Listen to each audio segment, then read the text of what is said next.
Assalamu alaikum wa rahmatullahi wa barakatuh, my dear brothers and sisters in Islam. Alhamdulillah, wassalatu wassalamu ala rasulillah wa ala alihi wa sahbihi ajma'in. Amma ba'd, ittaqullaha haqqa tuqati wa la tamutunna illa wa antum muslimun. So brothers and sisters, in the last few weeks, as the world watches the war on Iran unfolding, many Muslims, and specifically Sunni, have been asking, where do the Arab nations stand? Where do the Arab nations stand? So inshallah, in this video, slide by slide, we will see exactly what they said and what they did. And all of this is sourced from Al Jazeera, Middle East Eye, the US State Department, and major research institutions. So let's begin.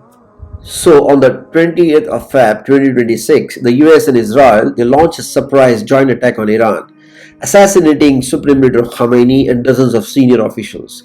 They struck nuclear facilities, military bases, hospitals, schools across 26 of Iran's 31 provinces. Iran, alhamdulillah, retaliated by targeting Israel and the US military bases sitting inside Arab nations in Bahrain, Kuwait, Qatar, Saudi Arabia, Jordan, and the UAE. Iran also closed the Strait of Hormuz, cutting off 20% of the global oil. And here is the critical point. Here is the critical point that Sunni Muslims around the world watched in shock as Arab nations stayed completely silent about the US-Israel aggression. But they rushed to condemn only Iran's response. They rushed to condemn only Iran's response. This is not an opinion. This is the official joint statement published on the US State Department website, signed by Bahrain, Jordan, Kuwait, Qatar, Saudi Arabia, and the UAE together with the United States. Read that quote carefully. They condemn Iran's attacks as, quote, indiscriminate and reckless. Indiscriminate and reckless. But here is what is missing from that statement. Not a single word about the US and Israel strikes that killed thousands of civilians. Not a single word about the assassination of a head of a state.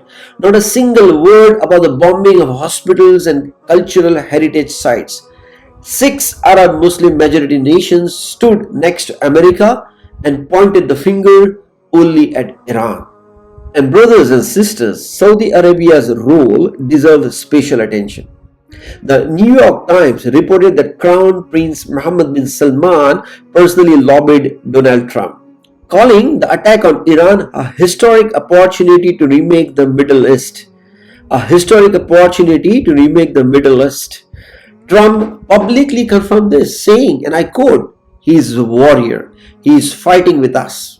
Saudi Arabia then allowed its Prince Sultan Airways to be used for US refueling and offensive operations, while publicly claiming it had refused. When Iran retaliated and struck Saudi territory, Riyadh expelled Iran's diplomats and gave them 24 hours to leave. A Western official inside the Gulf told Middle East Eye, and I quote, "The attitude in Riyadh has shifted towards supporting the US war as a way to punish Iran." This is Saudi Arabia. Brothers and sisters, the custodian of the two holy mosques. Brothers and sisters, the UAE, they went even further. That military intercepted 338 ballistic missiles and 1,740 Iranian drones, actively fighting on the US-Israel side. The UAE's foreign minister told the US Secretary of the State that UAE, and I quote, prepared for the war to last up to 9 months. UAE prepared for the war to last up to 9 months, meaning they are in no hurry for peace.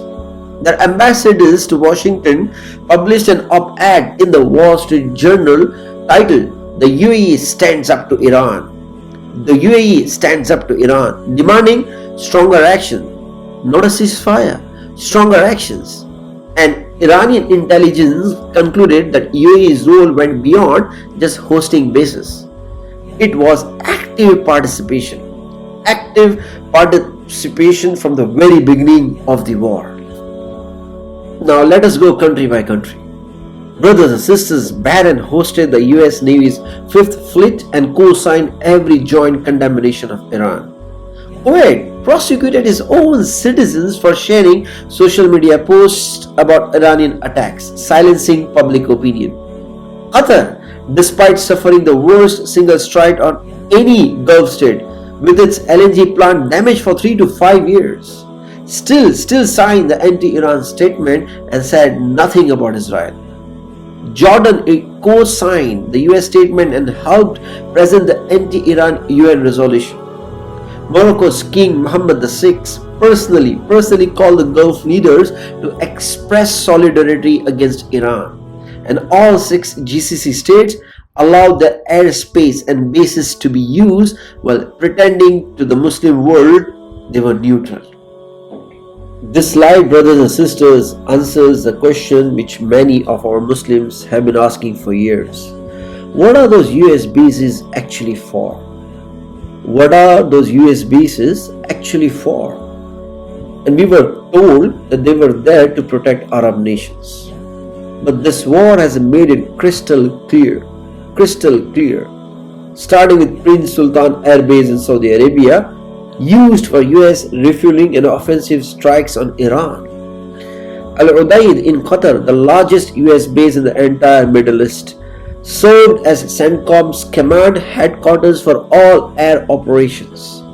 Bahrain's US Navy 5th Fleet, struck by Iran on day 1. Every single base was pointed at a Muslim country.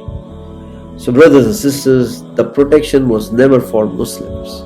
It was always for American and Israeli strategic interest. And brothers and sisters, at the United Nations, the picture became even clearer. Bahrain, representing all 6 GCC states plus Jordan, submitted a resolution condemning Iran. It was co-sponsored by 136 countries and passed 13 to 2. At the same session, Russia submitted a counter-resolutions calling for an immediate ceasefire and condemning the US-Israel strikes. That resolution was blocked. The Arab nations made sure it failed. Now look at what Arab world did not do. Listed right there on the slide. Read it yourself. No resolutions condemning US-Israel. No withdrawal of ambassadors. No sanctions call. They even prosecuted their own citizens for speaking out. The Muslim Ummah was watching, and the Arab regimes showed exactly where they stand. Now this final infographic brings everything together visually. Look at the 3 columns. Column 1, defensive cooperation. And as we have seen in the previous slide, Saudi Arabia and the UAE were actively intercepting Iranian missiles and drones over their own territory. Jordan was shooting down projectiles headed towards Israel and provided airspace access. Kuwait was issuing formal statements countering Iranian attacks. These are not neutral actions. I repeat, these are not neutral actions. These are military acts on the side of US-Israel alliance. Column 2, diplomatic alignment. Bahrain led the UN Security Council effort to pass resolutions condemning Iran, while what this slide calls the silent approval. Arab nations quietly identifying Israel as an ally without saying so publicly.